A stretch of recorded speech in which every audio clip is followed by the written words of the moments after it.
చక్కగా వేడికి కూడా మామిడికాయలు ఎక్కువగా త్వరగా పండేస్తాయి. మామిడి పళ్ళు మార్కెట్లోకి విరివిగా ఎండల వల్ల ఎక్కువగా వస్తూ ఉంటాయి.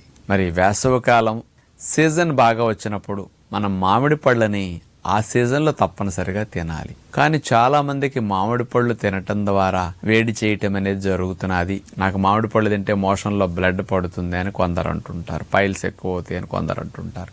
కొంతమంది మాకు వేడి చేస్తుంది మామిడి పళ్ళు కాబట్టి నేను మామిడి పళ్ళు తిన్ను అంటుంటారు. కొంతమందికి సెగ్గడ్లు ఎక్కువ వచ్చేస్తాయి కాబట్టి నేను తిన్ను అంటారు. మరి కొంతమందికి మేము క్యాలరీస్ ఎక్కువ ఉంటాయి కాబట్టి మామిడి పళ్ళు తింటే బరువు పెరిగిపోతాం కాబట్టి మేము తినడానికి లేదు కదా అనుకుంటారు. షుగర్ వ్యాధి ఉన్నవారు కూడా మామిడి పళ్ళు నేను తినడానికి లేకుండా అయిపోయిందని వాళ్ళు ఫీల్ అవుతుంటారు.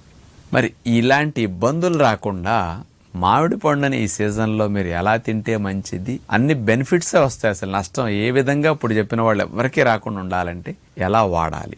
మామిడి పండు తినే తీరులో